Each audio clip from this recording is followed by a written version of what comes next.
그러면 오늘 말씀이 이제 첫 번째, 이 땅에서의 후손이 시작됩니다. 아담과 하와는 하나님께서 만드셨고, 이제 에덴의 동산에서 쫓겨나서 아담과 하와로부터 후손이 나온 게 이제 가인과 아벨입니다.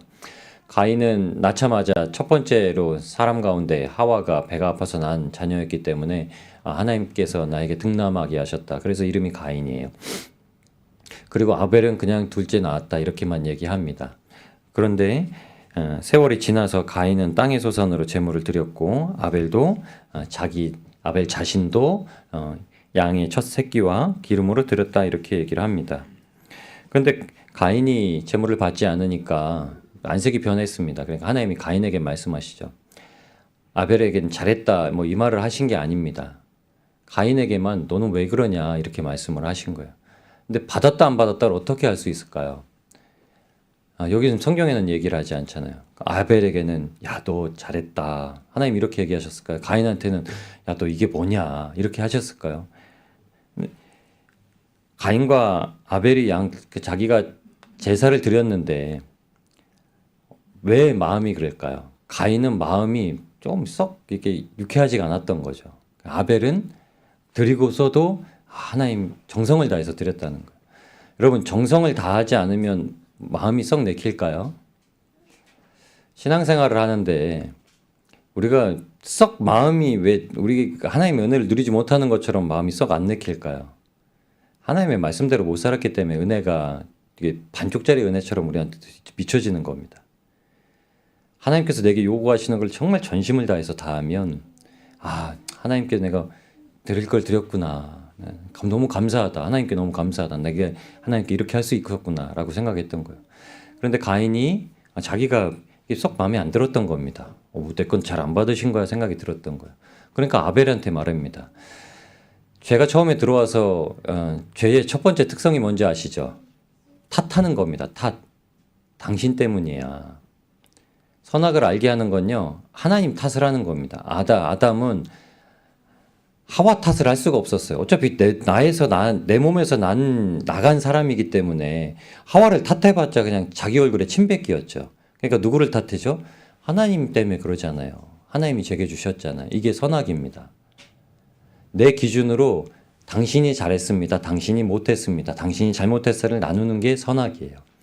그럼 가인이 아벨한테 말했대요. 그럼 아벨한테 뭐라고 얘기했을까? 여기서 우리는 아담이 하나님께 대하여 말한 것처럼 가인이 무슨 말을 했는지 생각할 수 있어요. 저는 이게 한 98% 정도는 정확하다고 생각합니다.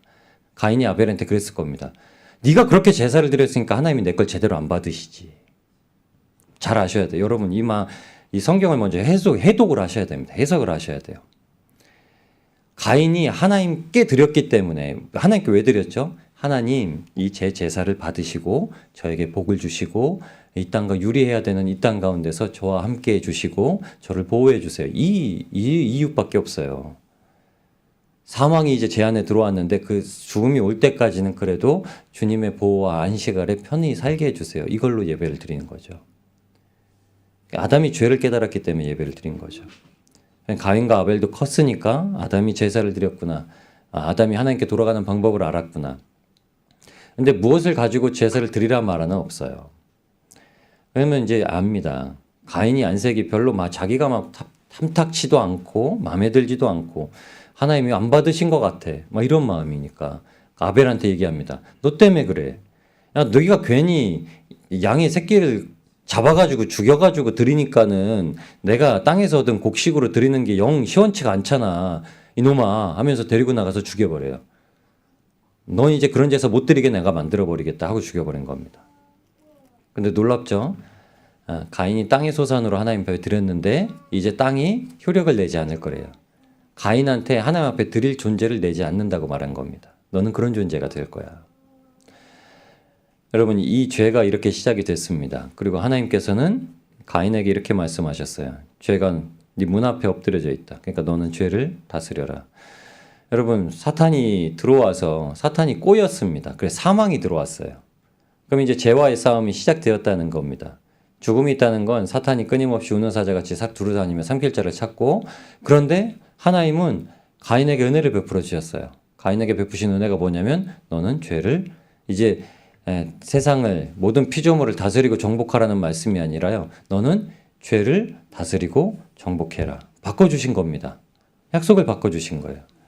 그래서 우리한테도 말씀하시는 겁니다. 여러분, 죄에게서 우리가 빼앗겼던 복음의 주도권을, 생명의 주도권을 가져오는 게, 빼앗아 오는 게 복음입니다. 여러분, 이거 빼앗아 오셔야 됩니다. 빼앗는 게 복음이에요. 이게 뭐 어떻게 우리가 빼앗을 수 있어요? 빼앗을 수 있습니다. 복음을 지니고 말씀을 들고 있으면 빼앗아 살아가는 거예요. 왜 끊임없이 우리가 흔들리는 신앙생활하고 흔들리는 삶의 모습을 갖고 취합니까? 왜 두려워하고, 왜 형편에 원망을 하고, 왜 사람들의 탓을 하고, 문제 때문에 내 삶이 공고해지다고 여깁니까? 우리는 복음 안에서 그런 존재가 아닙니다. 우리는 복음 안에서 예수님께서 우리에게 주신 생명으로 만족하는 존재입니다. 그런데도 우리는 여전히 우리 눈에 보여지는 모든 상황과 환경 때문에 우리 스스로를 낮추기도 하고, 우리 스스로를 정말 무가치한 존재로 만들어버리기도 하고, 우리 스스로를 하나님이 싫어하시는 존재처럼 만들어버리기로 해요. 그러나 그렇지 않습니다. 왜 이렇게 하냐? 죄에게 늘 주도권을 빼앗기고 살아가는 거예요. 이건 빼앗아 오고 정복하고 다스려야 된다고 말씀하신 겁니다. 여러분, 하나님께서 장자에게 축복권이 있다고 말씀을 하셨습니다. 구약의 장자에게 모든 권한을 주세요. 그래서 원래는 장자는 원래 재산의 거의 전부를 상속을 합니다. 뭐 많게는 형제들을 두루 나누어 준다면 장자에게는 뭐 5배를 더하여 주고 뭐 이렇게도 합니다. 근데 우리에게는 장자의 축복을 빼앗으라는 걸 분명히 성경 가운데 말씀을 해주셨어요. 야곱은 에서에게서 장자의 축복을 빼앗아 옵니다. 그게 성경에 뭐라고 말씀하고 있는지 아시죠? 에서가 그 아비 이삭에게 이렇게 말합니다. 그가 속여서 내게서 장자권을 빼앗아 갔는데 이번에 또 속여서 나에게 내 축복하는 것도 내 뺏어갔습니다. 이렇게 얘기를 해요. 뭐 있죠? 야곱은 속이는 자에서 빼앗았다. 이게 아닙니다. 야곱은 하나님의 복을 자기 형에게서 가져왔다는 거예요. 취해왔다는 겁니다. 그럼 우리의 복이 누가 갖고 있습니까? 제 복을 안수 집사님이 대신 가져가셨나요? 집사님이 대신 가져가셨나요? 제 복이 왜 없나요? 여러분이 지금 받아야 될 복이 왜 없다고 생각하시나요? 죄에게 빼앗긴 만큼 없는 겁니다. 여러분, 예수님께서 십자가에 대속하심으로 말미암아 우리 대신 사망의 짐을 지고 죽으시고 우리에게 생명을 주신 이후로 우리의 모든 복을 받아왔습니다. 뺏어다 주신 거예요. 그런데 각인에게 이렇게 말씀하세요. 내가 다 뺏어다가 너에게 손에다가 네가 아이처럼 그냥 이유식실 떠먹이듯이 네 입에다가 다 먹여줄 거야. 이 말씀 안 하세요. 너는 첫사랑이 어디서 떨어졌나 확인하고 첫사랑을 주워와라. 다시 가져와라. 이게 에베소 교회에 주신 말씀이에요. 성경에서 빼앗는다는 말을 우리는 의롭지 않다라고 여기는데 그렇지 않습니다. 하나님의 축복은 반드시 빼앗아 오는 겁니다. 어허 하는 사람 아니에요. 세상 문제를 보고도 허허 하는 게 다 좋은 거 아닙니다. 세상의 불의를 보면 화가 나야 되고요. 이게 하나님의 진노고 하나님의 분노입니다. 근데 내가 심판자가 되어서 그 진노의 모든 저주와 심판, 내 권리를 내세워서 법을 집행하는 역할을 안 하는 겁니다. 근데 너무 화나요. 이 불의한 세상, 이란에서 수만 명이 죽었는데도 불구하고 여전히 다른 나라 국가 때문에 너희 국가 때문이야 라고 얘기를 합니다. 이란의 지도권들이요, 청년들을 시위에 참여했던 청년들을 자기네 자국 청년들을 잡아놓고 미국이 우리나라 공격하면은 이 애들 죽여버릴까 이렇게 얘기를 해요. 미친 겁니다. 자기 국민을 잡아놓고서 미국이 우리나라 이 일에 무력을 투입하면은 내가 이 청년들을 죽여버릴 거야. 도저히 상식도 안 되는 말이었어요. 상식을 벗어난 말이에요. 분노가 끌어오지 않으십니까? 관심이 없으시면 아무 문제도 없으실 거예요. 여러분, 문제에 관심이 없으시면 그게 왜 화날 일이에요. 하나님 앞에 맡겨놓으면 되죠. 하나님 앞에 누가 맡겨놓습니까? 화가 치밀어 오르고 정말 안타까운 마음을 가진 사람들이 기도를 하고 문제를 내려놓는 거죠. 하나님의 복은 이와 같아요. 우리는 반드시 복을 누리고 살아야 되는 존재들인데 복을 누리지 못하고 산다는 건 정말 화가 나는 일이에요. 세상에 유일하게 화를 내셔도 되는 한 가지가 있습니다. 세상을 향해서는 화를 내지 마셔야 되는데 내가 죄에게 내 모든 복을 뺏겼다는 게 너무 분하고 화가 나야 돼요. 영적으로는요, 빼앗고 빼앗기는 싸움입니다. 우리 은혜 충만하면 어떻죠? 모든 상황 다 넘어가요. 이건 복을 가져왔다는 얘기예요. 근데 우리가 영적으로 침체되면 어떡하죠? 은혜 하나도 없어요. 교회 가는 것도 싫고, 예배도 별로, 오늘은 말씀도 읽기 싫다. 기도는 벌써 도망간 지 오래고, 내게서 도망간 지 오래고, 말씀도 못 읽겠다. 하나님 찾지도 못하고, 하루에 주기도문도 한 번도 못 해보고, 그냥 오늘은 나 그냥 베케이션 휴가 간다. 나 뭐든 하나님을 믿는 거에서 휴가 간다. 이렇게 사는 거예요. 휴가를 몇 년이나 사셨나요? 아마 몇 년 사신 분도 있으실 거고, 몇십 년 사시는 분들도 있으실 거고, 그러니까 라디오 방송에 보시면, 뭔지도 요새는 그 방송을 안 들어가지고. 방학 중인 분들한테 몇 년이고 몇십 년이고 방학하는 분들한테 전화해가지고 사은품 드리고 다시 예배 드리러 가세요. 이렇게 하는 프로그램도 있어요. 여러분, 영적인 가운데는 정말 치열한 싸움합니다. 우리 마음 가지고, 우리가 구원을 받은 우리 영혼을 가지고 계속 사탄은 빼앗으려고 하고, 신앙생활 못하게 침체되게 넘어지려고 하고, 그리고 하나님은 늘 그 신앙생활이 얼마나 하나님 앞에 놀라운 일인지 은혜를 계속 누리고 하게 만듭니다. 그래서 눈에 보이지 않는 세계에서 사탄은 뭐라고 얘기하죠? 우는 사자같이 삼킬 자를 두루 다니며 찾고 있다라고 얘기를 합니다. 그게 무슨 말이냐면, 여전히 죄의 미혹은 우리가 긴장하지 않고 경계하지 않고 살아가면 안 되는 아주 강한 적이라는 거예요. 늘 깨어있지 않으면 언제 잠드는 좀 졸아버리는 순간 빼앗겨버릴 수도 있을 수도 있다라고 하는 겁니다. 근데 이미 예수님께서는 우리에게 아주 그냥 그 싸움을 넉넉히 이기는 무기를 주셨습니다. 이것이 주도권의 싸움이에요. 주도권의 싸움은 하나님의 은혜를 어떻게 누리고 사느냐에 달려 있습니다. 어떻게 은혜를 누리냐, 어떻게 은혜를 누리고 살아가냐. 여러분, 전쟁이 하나님께 있다는 고백을 우리의 입술로 내면서 사는 것에 있습니다. 전쟁이 누구에게 있죠? 전쟁은 내가 싸우는 게 아니라 하나님께서 싸우신다. 이 고백을 늘 하셔야 됩니다. 하나님은 일하세요. 사무엘상 17장 23절 24절에 그들과 함께 말할 때 마침 블레셋 사람의 싸움 도두는 가드 사람 골리앗이라는 자가 그 전열에서 나와서 전과 같은 말을 하매 다윗이 들으니라. 이스라엘 모든 사람이 그 사람을 보고 심히 두려워 그 앞에서 도망하매, 이스라엘 백성들이 골리앗의 모습을 보고 골리앗의 하는 말을 듣고 다 도망갔습니다. 그런데 다윗이 그 앞에 나왔습니다. 사무엘상 17장 46절 47절 말씀에 오늘 여호와께서 너를 내 손에 넘기시리니 내가 너를 쳐서 네 목을 베고 골레셋 군대의 시체를 오늘 공중에 새와 땅의 들짐승에게 주어 온 땅으로 이스라엘의 하나님이 계신 줄 알게 하겠고 또 여호와의 구원하심이 칼과 창에 있지 아니함을 이 무리에게 알게 하리라. 전쟁은 여호와께 속한 것인즉 그가 너희를 우리 손에 넘기시리라. 아멘. 여러분, 성경을 자세히 읽어보시면 다윗이 잘 싸웠는데 그냥 의례적으로 하나님이 날 잘 싸우게 하셨다라고 고백하는 게 아니라 다윗은 골리앗과 싸우기 전에 먼저 선포를 합니다. 전쟁은 여호와께 속한 것인즉 여호와께서 너희를 우리 손에 넘기신 것을 내가 이제 증거하겠다라고 말을 합니다. 그러면서 뭐라고 얘기하죠? 하나님이 여기에 계시다는 것을 내가 완전히 확증해 버리겠다라는 말을 골리앗에게 먼저 선포해 버립니다. 일이 다 이루어진 이후에 싸움이 다 끝난 후에 하나님이 하셨습니다라고 고백한 게 아니에요. 여러분, 우리 신앙생활 할 때 어떻게 하죠?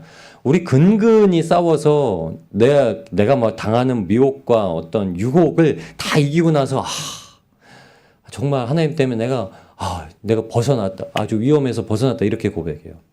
근데 성경적인 복음적인 전쟁은 그렇게 하지 않습니다.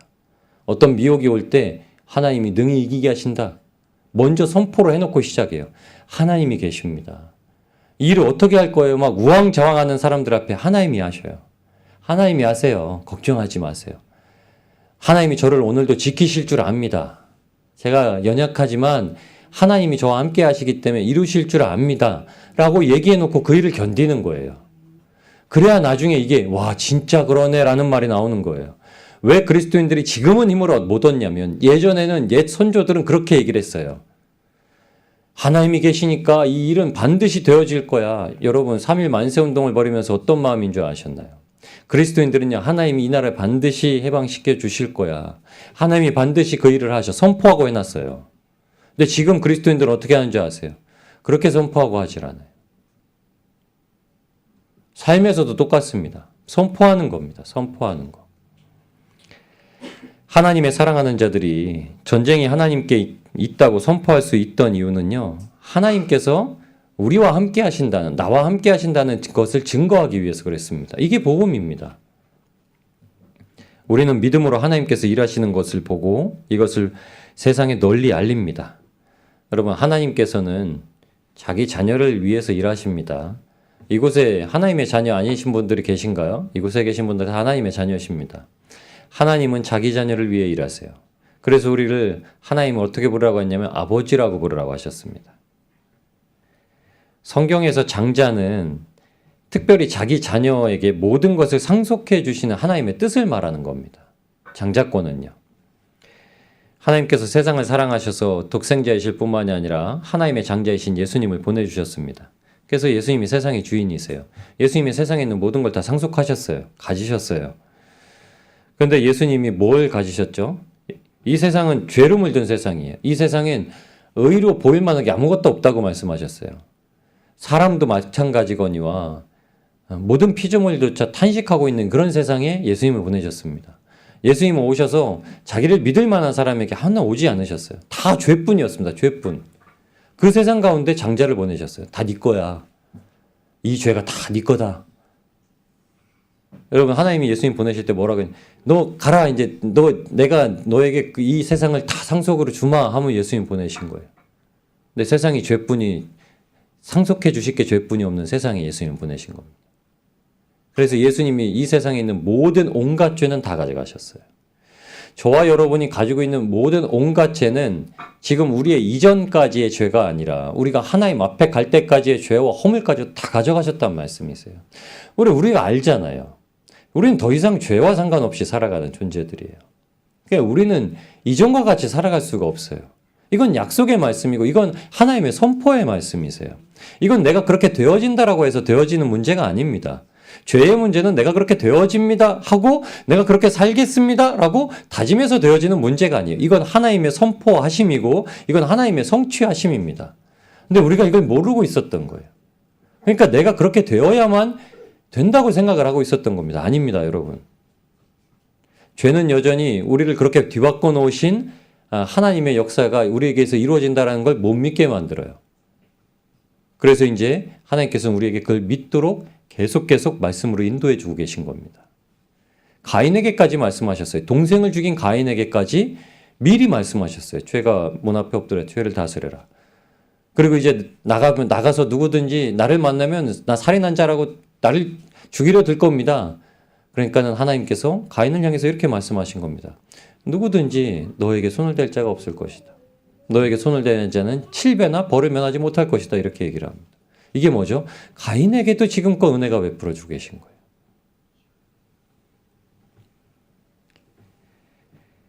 하나님의 은혜 받은 자들은 이제 뭘 나타내냐면요. 예수 그리스도께서 이 땅에 오신 것과 똑같은 것을 나타냅니다. 여러분, 죄는 다 도말됐습니다. 그런데 예수님을 믿지 아니하는 자들은 계속 태어나요. 예수님의 소식은 계속 전해져야 됩니다. 근데 누구를 통해서요? 예수님과 같이 이 세상에 이리 가운데 자기의 어린 양을 보내신 그 예수님의 마음과 같이 보내신 우리를 통해서 세상을 뭘로 뒤덮으시려고요? 하나님의 공의로, 하나님의 사랑으로, 하나님의 구원하심으로 뒤덮으시려고 보내시는 겁니다. 그래서 성경이 누구에 관해서 말하고 있죠? 예수님하고 예수님께 은혜 받은 자들에 대해서 말하고 있습니다. 성경은 다 예수님을 말하고 있다라고 얘기합니다. 맞습니다. 구원에 관해서는 예수님께서만이 모든 일을 하셨다고 예수님에 관해서 말하고 있다라고 얘기할 수 있어요. 근데 성경은 그렇게 말하나요? 예수님의 일만 얘기하지 않습니다. 예수님의 사람들의 일이 더 주가 됩니다. 왜 그럴까요? 은혜 받은 자들이에요. 여기 나온 자들은 다 은혜 받은 자들이에요. 예수님의 시대 이후로 살아가는 모든 사람들의 기준은요, 다 여기에 있습니다. 세상의 문화와 사회가 변한다고 해서 이 기준에 있는 사람들의 모습이 변하지 않아요. 똑같습니다. 예수님 때문에 톱에 켬을 받고 칼에 죽임을 당하고 그래도 그 믿음을 부인하지 않았던 사람들의 말씀이 히브리서 11장 믿음의 사람들에게 나와 있어요. 세상은 세상에 창조할 때로부터 모든 은혜자들을 통해서 하나님의 살아계심이 증거됩니다. 아벨이 그랬고요. 아벨 대신해 주신 셋이 그랬고요. 다 은혜 받은 자들을 통해서 하나님의 일하심이 역사하심이 나타나고 있는 거예요. 사람들은 뭘 봐야 알죠? 눈에 보이지 아니하는 하나님을 뭘로 알아야 되죠? 우리가 전하는 예수님으로요? 우리가 전하는 예수님을 전해 듣고 누구든지 주 예수를 구제주로 받아라. 주를 영접하라. 그러면 너와 내 집이 구원을 받을 것이다. 이 메시지로 성령이 그만 감동을 주셔서요? 아닙니다.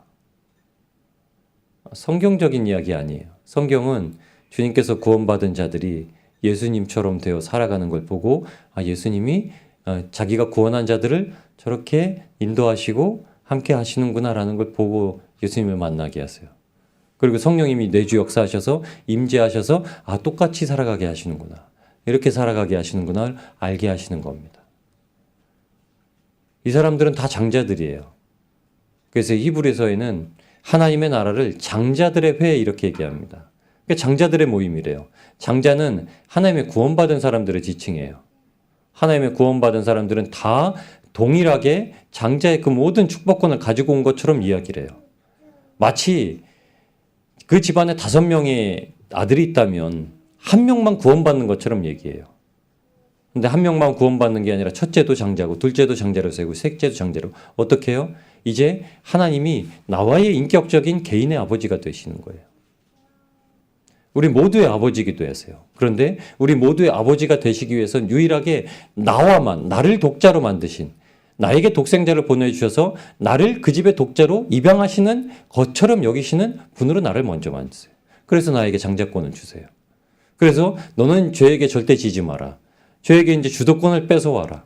네가 모든 것을 상속받기 위해서는 네 차남인 죄에게 절대 뺏겨서는 안 된다. 이렇게 말씀하시면서 우리에게 하나님께서 주시는 은혜를 누리면서 살게 하십니다. 그래서 그렇게 나온 자들을 뭐라고 하시죠? 증인이라고 부르세요. 세상에 복음을 들고 있는 증인이라. 여러분 이들이 하나님의 공의로 생명을 전하며 하나님을 완전한 나라로 바꿉니다.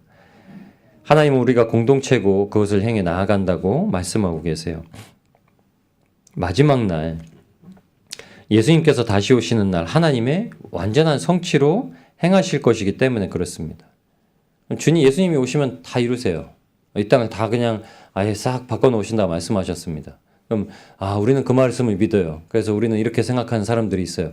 그럼 가만히 주님만 기다리면 되겠습니다. 주님만 그냥 잘 붙들고 기다리면 되겠습니다. 그렇지 않습니다. 하나님이 그런 분이시라는 걸 알면 누구보다도 열심히 하나님처럼 세상을 바꾸려고 노력합니다.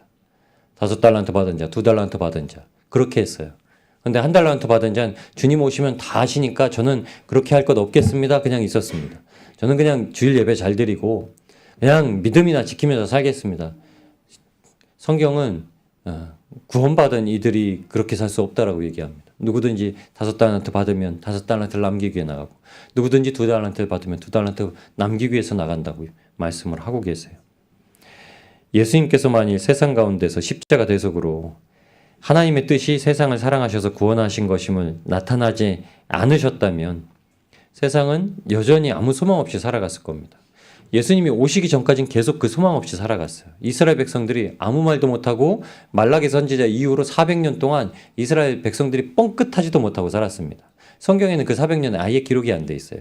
말라기 선지자를 끝으로 예수님께서 나시기 전까지의 기록은 아무것도 없어요. 이스라엘 백성들이 쭉도 못 쓰고 살았다는 거예요. 아무 얘기도 못하고 살았다는 거예요. 근데 갑자기 예수님이 나타나시고 나서 바뀌어요. 세상에 하나님의 아무런 소망이 없던 곳에 소망이 생겨서 살아갑니다. 여러분 의롭게 살고 싶었지만 세상의 모든 것이 두려워서 타협하고 소극적이고 약속하던 큰 산으로 가지 못했던 한 사람이 있습니다. 그게 바로 롯이에요. 예수님께서 오지 않으셨다면 롯도 의인이라 칭하며 봤는데 그 세상은 소돔과 고모라 같은 세상이라 의인일지라도 그 소돔과 고모라 성에 이곳이 니느웨처럼 멸망할 것이다라는 선포를 못하고 사는 사람이었습니다. 그냥 자기 신앙만 지키는 사람이었어요. 그런데 그는 실족하고 넘어지고 맙니다. 아내는 죽고 딸들로 말미암아 모압과 암몬의 후손들이 자라나게 생겼어요. 우리는 이런 삶이 아닙니다. 우리는 롯과 같은 삶이 아니에요. 롯도 의인이라 부름받았지만 우리는 롯처럼 그 소극적인 구약의 시대 사람들의 삶이 아닙니다. 우리는 아브라함의 자손처럼 아주 적극적인 사람의 삶에 사도록 주님께서 인도해 주십니다. 여러분, 우리에게 죄에게서 장자권을 뺏어오고 삶의 주도권을 가져오고 천국 시민권을 뺏어오라고 주님께서 말씀하십니다. 아브라함이 뭐라고 얘기했는지 아시나요? 아브라함이 소돔으로 이제 천사들이 먼저 강하고 이제 하나님의 사자가 남아서 아브라함에게 숨기지 않을 것이다 라고 말하면서 얘기를 합니다. 그런데 아브라함이 하나님께 하나님의 진노를 뺏으려고 합니다. 성경에 주지 마세요. 저한테 주세요. 그 권한을 저한테 주세요. 이렇게 얘기한 거예요. 그러면서 계속 뺏으려고 합니다. 45명이 있으면요. 주님 어떡하실 거예요? 40명이 있으면 어떡하실 겁니까? 30명이 있으면 좀 구해주세요. 모세도 그랬어요. 하나님, 이 백성들 여기 와서 죽이실 거면 그냥 애굽에서 죽이시지. 여기 오셔가지고 죽이시면은 차라리 절 죽이세요. 하나님 세상 가운데도 욕먹으실 거 아닙니까? 이렇게 얘기해요. 진노 좀 내리지 마세요. 모세는 진짜 뺏었어요. 하나님께서 진노를 안 내리세요. 여러분, 죄에게서 죄로부터 우리가 주도권을 뺏어온다는 건 하나님과 싸워 이겼다는 말이에요. 이스라엘이 야곱일 때에 야복 강가에서 하나님의 사자와 씨름을 합니다. 하나님의 천사와 씨름을 해요. 그리고서 지지 않았습니다. 비겼어요. 이긴 게 아니라 비겼습니다. 그런데 하나님께서 뭐라고 말하시면 이제 너는 이제 야곱이라고 하면 안 되겠다. 너는 이제 속이는 자라고 하면 안 되겠다. 너는 하나님과 사람과 더불어 겨루어 이긴 자라고 해야겠다라고 이스라엘이라고 부릅니다. 이스라엘이라는 말은 하나님과 사람과 겨루어서 이겼다는 말입니다. 우리는 이스라엘의 후손이라고 불러요. 이스라엘은 민족을 지칭하는 것이 아니라 하나님의 자녀들을 말하는 겁니다. 하나님께로부터 뺏어왔다는 거예요. 그가 주도권을 뺏어왔을 때 그가 죄로부터 주도권을 뺏어옵니다. 그리고 그래서 야곱은 뭘 잃어버리죠? 환도뼈를 잃어버려요. 그는 다리 저는 자가 돼요. 세상 가운데 죄악을 향해서 빨리 달려가지 못하는 자가 돼요. 죄는 우리의 육신을 연약하게 칠 수 있을지언정 우리에게 아무것도 못한다는 걸 하나님은 알게 하십니다. 하나님 우편 강도도 그랬습니다. 나는 이 죄를 받을 만한 사람입니다. 그런데 예수님께서 혹시 당신의 나라에 가시거든 제 이름이라도 기억해 주십시오. 그럼 이름이라도 알려주든지 이름을 분명히 말씀해 드렸을 거예요. 근데 굳이 그 마지막 순간에 이름을 드러낸 자기를 알리지 않기 위해서 그 이름을 안 기록했을 겁니다. 제자들은 들었을 거예요. 아니 그 기록에 그렇게 해놨는데 누가가 우편 강도가 자기가 그렇게 했다고 하는 얘기를 전승으로 들었어요. 누가는 직접 제자가 아니었기 때문에. 근데 그가 분명히 자기의 이름을 얘기해 놓고서 예수님께 내 이름이라도 좀 기억해 주십시오 말하지 않았겠습니까? 이 죄는요 뻔뻔한 요구예요. 그 죄가 얼마나 흉악한지 그는 십자가 형벌을 받을 만한 사람이고 나는 이런 형벌을 받을 만한 사람입니다. 그는 살인한 자일 수도 있었고요. 아주 무차비한 도둑일 수도 있었고요. 아주 심각한 범죄, 정치범일 수도 있습니다. 그러니까 그 이름조차도 기억되면 안 되는 이름이에요. 이름조차도 호적에서 팔 겁니다. 삼족이 멸함을 당할 거예요. 그런데 내 이름만은 기억해 주십시오. 이렇게 얘기를 합니다. 그런데 그의 믿음을 예수님은 그 뻔뻔한 요구에 대해서 이렇게 말씀하십니다. 너는 오늘 나와 낙원에 있으리라. 여러분 우리가 하나님 앞에 빼앗아 죄로부터의 그 주도권을 빼앗아 온다는 것, 장자권을 빼앗아 온다는 것, 죄를 다스리는 권세를 빼앗아 온다는 건요 하나님께 그것을 받았다는 얘기입니다. 그리고 그것을 내 것으로 취했다는 얘기예요. 근데 실제로 하나님이 그걸 주기를 원하세요. 주기를 원하는데 뭐라고 하시죠? 하나님은 강한 자의 집에 어떤 집에 들어가서 그 집을 늑탈하기 위해서는 그 안에 들어가서 먼저 강한 자를 결박하시고 그것을 늑탈하지 않겠냐 이렇게 말씀하세요. 죄로부터 빼앗긴 모든 것을 다 늑탈해서 다시 담보물로 찾아오기 위해서는 무엇을 필요하냐면 여러분 그들보다 더 강해야 된다는 거예요. 죄보다 더 강해야 된다는 거예요. 이 세상엔 죄보다 강한 사람이 없습니다. 예수 그리스도의 이름을 죄를 이기는 이름으로 고백하지 않고는 아무것도 행할 수 없는 사람들이에요. 그런데 저와 여러분은 그 이름만으로도 행할 수 있다라고 말씀하시는 겁니다. 예수 그리스도의 이름을 부르는 것만으로 우리와 함께 하시는 내 주 안에 내 주 역사하시는 예수님을 믿음으로 말이야 끝까지 견딜 수 있게 하시는 겁니다. 모든 일에 실족하지 않을 수도 있다는 거예요. 주님께서는 불의한 재물로 친구를 사귀라는 말씀을 주시면서 누가복음 16장에도 이야기하십니다. 누가복음 16장 8절에서 12절 말씀에 주인이 이 옳지 않은 청지기의 일을 지혜 있게 하였으므로 칭찬하였으니 이 세대 아들들이 자기 시대에 있어서는 빛의 아들들보다 더 지혜로움이니라. 아멘. 이 말씀 왜 기록해 놓으셨냐면, 이 불의한 자가 잘했다. 이 칭찬은 뭐냐면요, 이가 자기가 살 것 때문에 아주 열심히 했다는 거예요. 자기가 살려고 그 주인의 것을 마음대로 유용해서 썼다라는 겁니다. 무슨 말씀인지 아세요? 하나님은 우리에게 전능하신 하나님, 모든 만물의 주인이신 하나님이 그 소유물을 가지고 우리가 이 땅 가운데 마음껏 하라고 하시는 거예요. 근데 우리는 하나님께서 하나님의 일을 마음껏 하라고 두신 것조차도 마음껏 못하는 실정이 되었습니다. 혹시 이거 잘못 쓸까봐, 이거 이렇게 하면 잘못할까봐. 여러분, 선한 일을 행하는데 잘못 없습니다. 저와 여러분이 이 세상, 이 흉악한 세상에 선한 일을 행하는데 뭐 그렇게까지 해라는 말은 절대 하지 마세요. 하나님은 하나님의 뜻을 위해서 하는 자에게 값없이 베푸십니다. 저는 여러분에게 이렇게 하세요, 여러분 이렇게 하시면 하나님이 다 갚아주십니다라는 말씀을 하는 게 아니에요. 이 말씀은 진리입니다. 그런데 어떤 마음으로 해야 되는지 아는 거예요. 내가 하나님 앞에 갑절을 받기 위해서 하는 게 아닙니다. 이게 다 하나님 겁니다. 하나님이 나에게 이것을 하라고 주신 겁니다. 이걸 믿으라는 거예요. 이것을 믿고 나아가라는 거예요. 근데 그것이 뭐라고요? 우리가 이 땅 가운데 살 것을 위해 준비하는 것이 아니라 우리의 본향 땅에 쌓아놓는 것이라 역사합니다. 저 하늘 창고에는 종과 동록도 해하지를 못하며 도둑도 훔쳐갈 수 없다라는 말씀을 주신 거예요. 그런데 우리는 이 땅에서 이 땅에 있는 것들로 우리가 써야 될 것들, 우리가 누려야 될 것들, 이것들로 너무나 많은 걱정을 하고 살아요. 주님께서 이미 우리에게 다 주셨습니다. 우리에게 자족할 수 있는 마음과 능력과 그 믿음도 주셨다고 얘기하시는 거예요. 하나님께 세상의 죄됨을 소리 높여 고백하고 그 가운데 이 세상의 위협함을 보시고 우리가 이 복음의 말씀을 전하는 것에 있어서 절대 방해받고 막힘받지 않게 해달라는 게 사도들의 고백이었습니다. 여러분, 우리의 삶은 어떤 삶이죠? 우리의 삶은 복음의 삶입니다. 예수 그리스도의 십자가 안에서, 은혜 안에서 진리로 모든 것을 자유로 받아 누리는 삶이에요. 모든 것에 하나님의 은혜 아닌 게 없습니다. 오늘 하나님의 은혜이신 걸 고백하셨나요? 다 은혜셨습니까?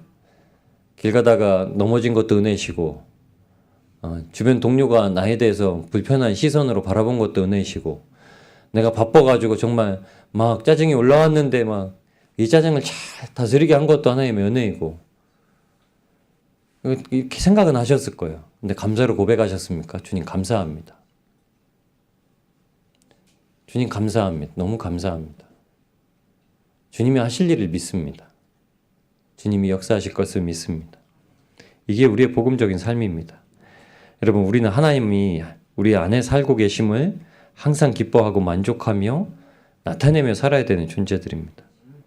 여러분, 아벨은 그 부모조차도 아벨을 만족하지 못했어요. 가인은 이제 내 자식이다 라고 했는데 아벨은 둘째를 낳고 그냥 둘째도 낳았다 라고 끝납니다. 근데 아벨은 뭐 부모의 사랑을 받는지 안 받는지도 중요하지 않았습니다. 아벨은 하나님을 만났기 때문에. 그런데 나중에 아담과 하와는 아벨이 죽고 나서 알았습니다. 하나님이 나에게, 우리에게 아벨 대신에 또 다른 씨를 주셨다. 그래서 세 번째 아들의 이름을 셋이라고 짓습니다. 아벨 대신해 주셨다. 아벨이 정말 잘하는, 아벨이 우리보다 나은 자녀였구나. 아벨이 하나님이 받으시는 그 삶의 예배를 드리고자 하는 자였구나 라는 걸 얘기합니다. 왜 그렇죠? 가인이 그를 쳐 죽일 때, 아니면 둘이 싸우다가 아벨이 죽었더라 이렇게 기록할 텐데요, 아벨이 아무 모든 죄로부터 떠나 살았던 거예요. 죄에 반응을 하는 것을 아무것도 안 했다는 겁니다. 하나님께서 아벨이 장자권을 받은 자라고 얘기하세요. 그래서 아벨 대신에 다른 아들을 주셨다고 말씀하는 겁니다. 여러분, 아벨은 죄를 다스리고 다스리는 권세가 하나님 앞에 생명을 바쳐 드릴 줄 알았기 때문이에요. 양의 첫 새끼. 아벨이 처음 자기의 소유물로 받아서 그 양이 처음 새끼를 낳아서 가장 좋은 것을 하나님 앞에 먼저 드릴 줄 아는 마음. 자기 것을 주장하지 않고 하나님 것을 인정하여 드릴 수 있었던 마음. 여러분, 저와 여러분이 장자의 고난을 받았기 때문에 하나님의 것을 다 마음껏 누릴 수 있습니다. 누가복음 15장에 하나님께서 세 가지의 비유의 말씀을 천국에 대한 비유의 말씀을 주시는데 하나는 잃어버린 드라크마의 비유, 두 번째는 잃어버린 양의 비유, 세 번째는 탕자의 비유가 나옵니다. 탕자의 비유 중에 그 집의 장자가 이렇게 얘기합니다. 아버지, 정말 너무하십니다. 내가 아버지 밑에서 그렇게 수고했는데 아버지, 저랑 하인들이랑 좀 하루 좀 회식하라라고 양 한 마리 준 적 있습니까? 소 한 마리 준 적 있습니까? 너무한 것 아닙니까? 자기 재산을, 아버지 재산을 미리 땡겨다가 창녀와 다 써버리고 온 저놈 뭐가 좋다고 저놈한테는 저렇게 하시면서 저한테는 이렇게 박대하십니까? 이렇게 얘기합니다. 그 집의 아들이요. 근데 그 맏아들에게 이렇게 이야기하십니다. 그 아버지가, 얘야, 내 집의 모든 소유가 다 네게 아니냐? 근데 뭐죠? 맏아들은 한 번도 그렇게 못 해봤다는 거예요. 아버지, 저도 제 하인들에게 오늘 회식 좀 시켜주게 양 한 마리 이렇게 잡을 수 있을까요? 왜 안 되냐? 야, 양도 한 마리 잡고 소도 한 마리 잡아서 회식해라. 분명히 이게 아버지의 뜻이었어요. 근데 그 맏아들은 한 번도 구하지 않았다는 거예요. 아버지한테 한 번도 구하지 않았다. 그러니까 한 번도 못 누려본 거예요. 그러니까 원망하는 거예요. 여러분, 우리가 하나님의 복을 못 누립니까? 아니요, 누려요. 그런데 하나님 앞에 달라고 하지 않았던 거예요. 구하지 않았던 거예요. 아버지는 구하면 주세요. 천국을 위해서 그 복을 누리라고 하세요. 구하면 주시고 그것을 누리게 하세요. 그리고 하나님의 나라를 확장하게 하세요. 예수 그리스도의 이름 전하게 하세요. 우리의 가장 보배로운 그 예수 그리스도의 이름 정하고 그 이름으로 살아갈 수 있게 하세요. 여러분, 장자권을 이제 좀 뺏어옵시다. 장자권을 뺏어다 사세요. 천국의 시민권을 뺏어가지고 오세요. 인생을 살아가는 주도권을 가지고 오세요. 우리는 죄에게 종속되어서 종로로 타는 게 아니라 하나님의 의의 병기가 되어서 이젠 하나님의 복음을 위한 하나님의 종이 되어 살아가는 겁니다. 여러분, 이 복음의 삶이 우리의 삶이에요. 이 삶을 살아갈 때 여러분, 하나님이 저와 여러분에게 얼마나 큰 은혜와 복과 만족과 기쁨과 누림을 가지고 살아갈 수 있게 하시는지 지금부터 누리고 사세요. 이제는 우리 못 누리고 살았어요. 근데 전 누려요. 주님이 저와 함께 하시는 걸 알고 여러분과 함께 하시는 걸, 주님께서 내 안에 계신 걸 알고 여러분의 마음속에 계신 걸 압니다. 그러면 일하시는 거예요. 부족하고 연약하고 제한된 우리가 아니라 제한 없이 일하시는, 모든 것을 가지고 계신 전능하신 하나님께서 일하십니다. 우리는 씨앗을 뿌릴 수도 있어요. 우리는 물을 줄 수도 있어요. 그런데 그리고 기도하는 거예요. 잘하게 하시는 분은 오직 하나님이십니다. 하나님의 뜻은 완전한 것을 믿습니다. 누가 구원을 받아서 돌이켜도 감사하고 누가 그 말씀에 저주하고 떠나가더라도 감사합니다. 우리는 주님 안에서만 살아갑니다. 이 고백으로 온전히 주님의 것을 신뢰하고 주님 앞에 믿음으로 고백하여서 더 이상 죄에게 지지 아니하고 하나님의 모든 복을 누리며 살아가시는 저와 여러분이 되시길 우리를 구원하신 예수님의 이름으로 축복합니다. 우리 이 시간